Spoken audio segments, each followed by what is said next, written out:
says hi. No, she doesn't.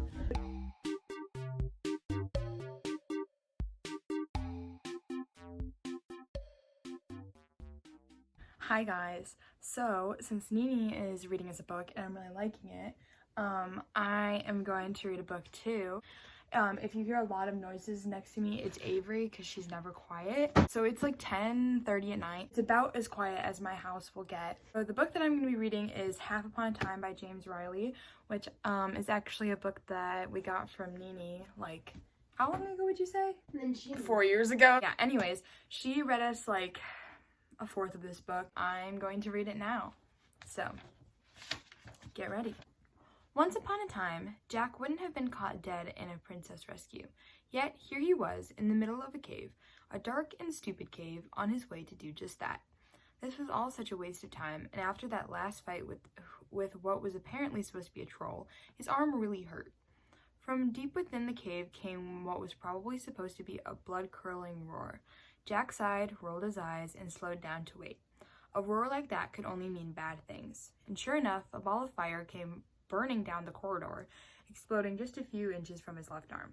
The heat caused him to jerk his body to the right, saving him from a second fireball, which blew through the spot he'd just been standing in.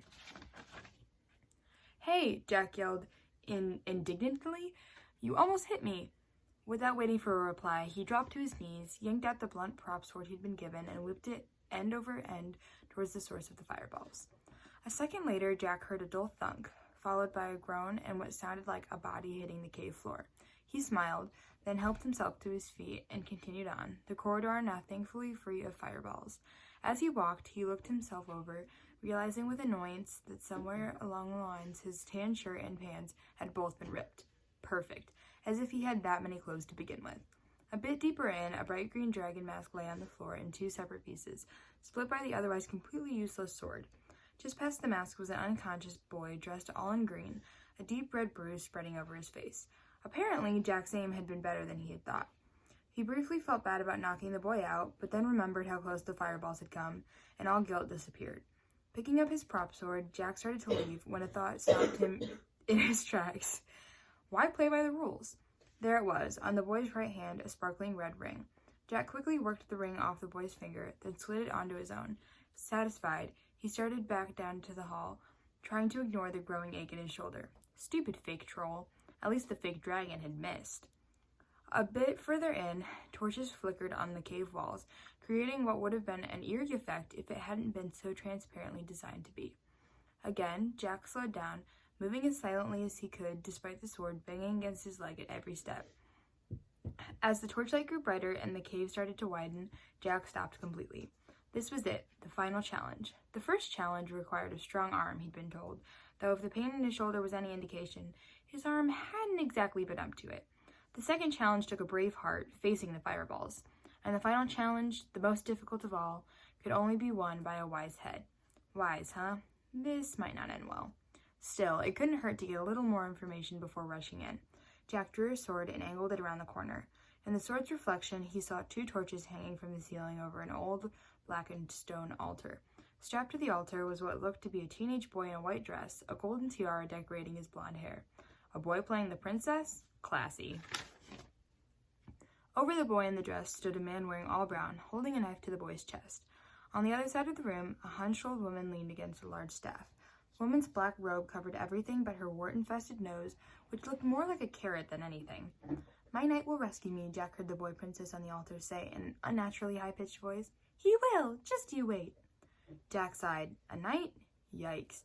He fiddled with the ring a bit to ready it, then prepared himself to move quickly, knowing he was going to need the element of surprise if he had any hope of saving the boy, princess, whatever.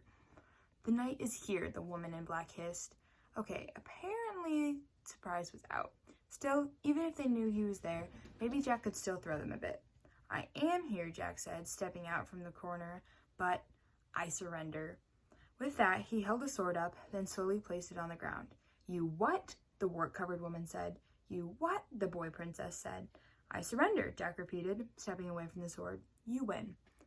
The man in brown held the knife closer to the fake princess. "It's some kind of trick," he said. The woman nodded. "I agree. Cut out the princess's heart." "No," the boy princess screamed, his voice breaking in panic. "Quiet, princess," the man in brown said, lifting his knife high in the air. "The witch orders and I obey." "And as for you, little hero," the witch said, "you will join your princess in death." With that, she aimed a gnarled wand in Jack's direction, shouted a magic word, and shot a bolt of light. Oh my goodness. Let's try that again. Jack's direction, shouted a magic word, and shot a bolt of lightning straight at him. Jack dropped, then quickly dodged a second blast by rolling to the right. "Princess, your heart is mine," the man in brown screamed, driving the knife towards the boy on the altar. "I have you now," the old woman shouted, aiming her wand right at Jack. Jack glanced quickly between the woman and the man in brown. He could either save himself or the princess. There was no time to do both. He instantly made his decision, aimed at the ring, and fired it, right at the witch. A fireball 3 times the size of the previous ones erupted from the ring and exploded into the witch's chest, lighting her black robe on fire. The witch screamed in terror as she frantically tore at her flaming clothing. The man in brown gasped and then rushed to the witch's side, dropping his knife to the ground as he ran. Jack used the distraction to retrieve his sword, then duck onto the altar to quickly cut through the captive boy's bonds. "Get up, princess," he hissed, standing back up. "We have to—" And then he stopped, realizing it was too late. The boy princess's white gown was now stained with some kind of red liquid, and he lay on the altar with his tongue sticking out, not moving. Dropping his sword to the ground, Jack put his head in his hands. He had failed. The princess was dead. The furious witch grabbed Jack by his shirt and pushed him against the wall. Her eyes narrowed dangerously and her fake nose singed. "Jack," she roared, "you could have killed me." "I know, I'm sorry," he said, his face turning red. "I didn't know it would do that." When Stefan used the ring, the fireballs were a lot smaller. He quickly removed the magic ring and held it out to the woman. She glared at him for a second before grabbing it from his hand. Then she smacked him in the head. "I don't care what Stefan..." I didn't know you were listening. Wasn't till that. "I didn't care what Stefan did," Julia, his teacher, told him as she tore off the rest of her makeup. "He knew enough to miss you. You, on the other hand, aimed right at me." "Okay, ow, first of all," Jack said, rubbing his head. "Second of all, you said to treat this like the test is real, and you were shooting lightning at me. What was I supposed to do?" The princess said from the altar. "Can someone rescue me already?" The princess's voice had gotten remarkably deeper since she died. Jack took a closer look and recognized Bertrand, one of the other boys from the village. Apparently Jack had missed some of his ropes, and Bertrand's arms were still tied down. Jack rolled his eyes. "Rescue yourself," he said, tossing his fake sword to the princess. It hit the boy in the stomach, knocking the wind out of him. "Well, congratulations, Jack," Julia said as she finished removing her costume. "You failed. Not only did you handle every single situation wrong, every single one, but you went after me when the real threat was the witch's servant. He killed the princess, Jack." "But you were attacking me," Jack protested. "If I had saved her, I would have died. And then what good have I been to either of us?" "And what good were you now?" Julia asked as the man in brown, Jack's teacher Stuart, quietly walked over to untie the still complaining princess. "It's all useless anyway," Jack said, his face burning from his failure. "We all know there are no unmarried princesses left. Even if there were, I don't want to marry anyone, let alone some stuck-up royal. I'm just fine where I am." Jack turned to leave, but Julia grabbed his arm. "This is important, Jack. You're the son of a criminal," Jack said, his eyes narrowing. "And I don't want you to follow his lead," Julia said. "This is for your own good. Being a hero, rescuing a princess, killing a dragon, these things could really turn your life around. At least, if you survive long enough," she glared at him. "You're the only one in your entire class to fail the princess rescue test. Just go home, Jack. We'll talk about this later." Jack sighed and turned to leave. "I don't care how the world works," he said over his shoulder. "All this, it isn't me." "And it never will be at this rate," Julia said, helping Stuart to yank the ropes off of the fake princess. "Thanks for nothing, Jack," the princess yelled at him, his wig and tiara falling off as he sat up. "That's a pretty dress, Bertrand," Jack said as he left. "Your mother must be so proud." The walk back through the cave was a bit more peaceful this time, though that wouldn't last long. His grandfather would be waiting, and Jack's test results weren't going to go over too well.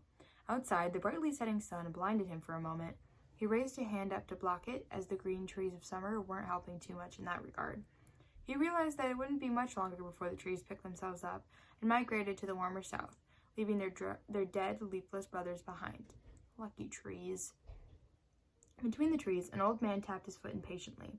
Jack's grandfather was covered in 3 or 4 layers of different colored clothing, while his long white beard poked out from his shirt in several places. None of that was out of the ordinary, though. The tiny golden girl sitting on his grandfather's shoulder, however, was a bit unusual. The girl's wings shimmered in the sunlight as she flapped them absently. "Hi, Grandpa," Jack said, hoping his smile would help hide his failure. "New friend?" His grandfather snorted, then gently offered his palm to the fairy on his shoulder. The creature daintily stepped onto it, smiling shyly up at Jack as his grandfather walked over. "Just caught that bully Robert hunting some of these things," the old man said. "The other 3 flew off when I rescued them, but this one seems to have a thing for me." Before he could even finish speaking, though, the fairy jumped out of his hand and flew over to Jack. She landed on his head, settled herself into his hair, and let out a contented sigh. "Or not," his grandfather said with a grunt. "How did the test go?" Jack took in a deep breath, then blew it out without a word.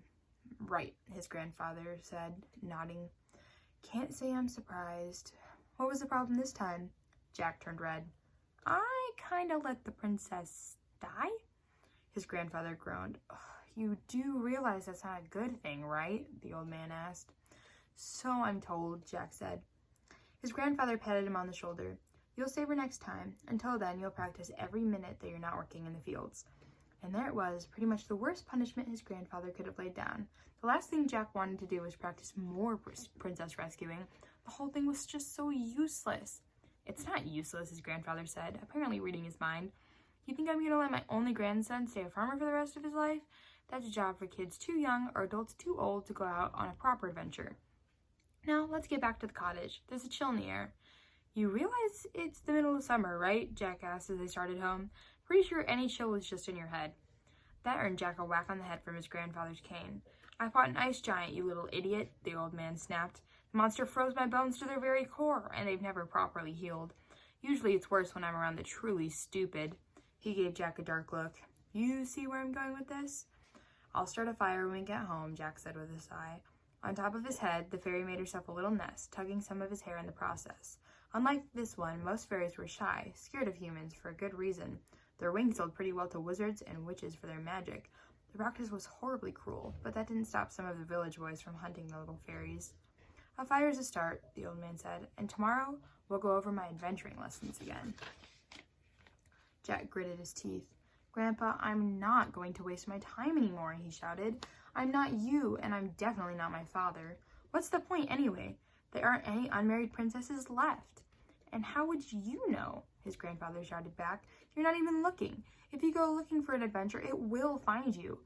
At least, it would if you had the brains nature gave you to your little fairy friend, the one who's scratching her head with her foot, I might add." "If adventure's going to find me," Jack growled angrily, "it can find me right here. If you're right, it shouldn't matter where I am. I should just be able to stick out my arms and have a princess fall right into him." He stuck out his arms to highlight how stupid his grandfather's argument was. Above him, a circle of blue fire exploded open in the middle of the air. Out of the middle of the flaming circle, a person fell to the ground less than a foot from Jack's outstretched arms. For a second, both Jack and his grandfather were too shocked to say anything. As usual, though, his grandfather recovered first. "You really have to work on your aim, boy," the old man said. Jack quickly ran forward to see if the person, a girl, was hurt. She was lying on her stomach, so Jack quickly turned her over, sighing in relief when he saw she was still breathing. He looked her over, trying to figure out if she'd broken anything, but she seemed okay. That was, other than her odd appearance. The strangest thing had to be the streak of startling blue playing through the girl's dirty blonde hair. That couldn't have been natural. Some sort of magic had to be involved. Not that her clothing was normal either. Her pants were dark blue, worn through in some places, but almost new in others. Her black shirt was a much thinner material than her pants, and had barely any sleeves.